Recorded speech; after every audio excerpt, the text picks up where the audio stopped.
and I need evidence tabled that I undermined devolution.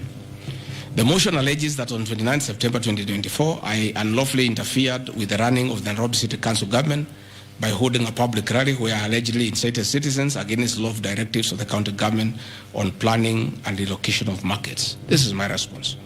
It is not true that I incited citizens against the law directives of the county government, as alleged. I wish to clarify and point out that when I held the public rally, I merely requested the governor of Nairobi County to speak and listen to grievances which were being raised by the market traders. Videos will be produced tomorrow in the National Assembly.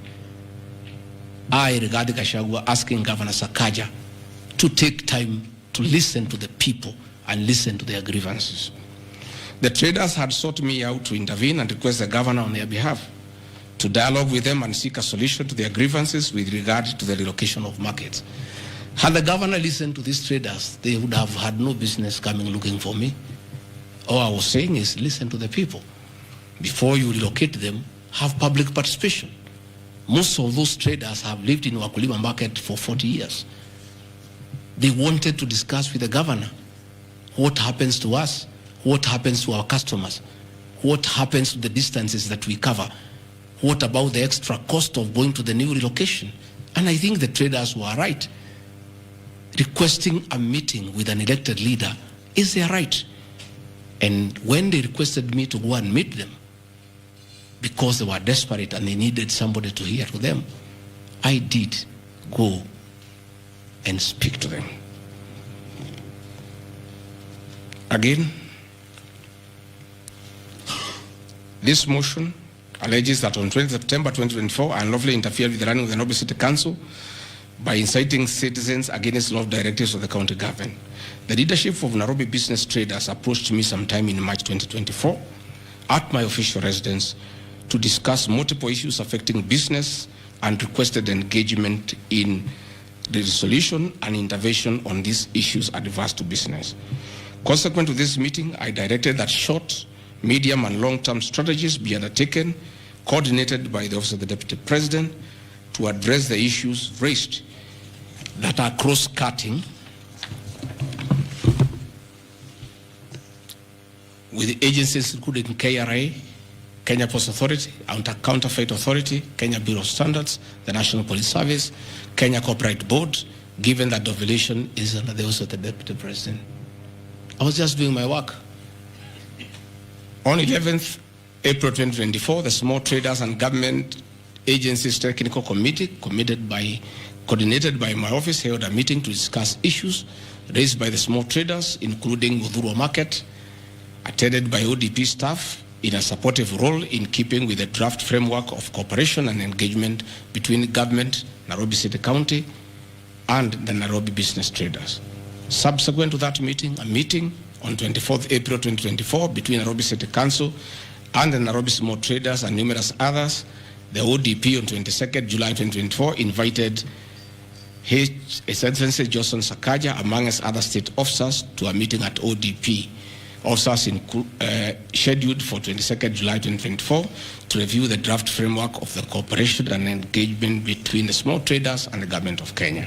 On 3rd September 2024, the ODP wrote to Governor Johnson Sakaja and all other stakeholders, submitting a final combined draft of the framework for review and feedback. After all the engagement between all the parties and the draft framework, Governor Sakaja decided to arbitrarily proceed with the relocation of Muthungwa Market. That gave rise to the cry by the people. Meetings had been held, a framework had been agreed on. And as an elected leader, as Deputy President, I think going to listen to people who are in anguish, who are crying, is responsible leadership. The government that President William Ruto and I lead is a listening government. And going to listen to people cannot be an impeachable crime. I would like to know how members of parliament would want to send me home for going to listen to people who are crying that they need to be listened to. I would like to understand. Undermining devolution by allegedly holding meetings to fight alcohol.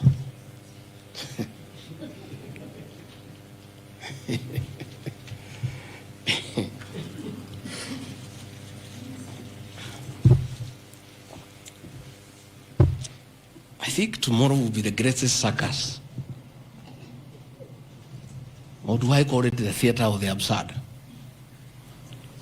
That Deputy President Rigathi Gachagua, undertaking duties assigned to him by the President to fight illicit brews and drugs across the country, should be impeached because by doing so, he is interfering with the devolution.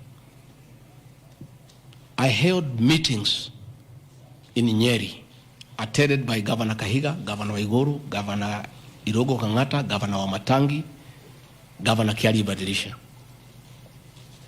I held a meeting in Chuka, attended by governors of Embu, of Tharaka Nithi, of Meru. I attended a meeting in Mombasa, attended by governors of Kwale, a representative of the governor of Mombasa, the governor of Taita Taveta, a representative of the governor of Lamu, to discuss. I held a meeting in Nakuru, nearly with all governors present, and all of us jointly, under my chairmanship, the Ministry of Interior and Governors, we agreed on how to tackle the menace of illicit brews. And we have a good story to tell. Out of those efforts, our young men who are sleeping in trenches are back home. Women are very happy. Their husbands are back home and they are bringing food. In fact, some children have been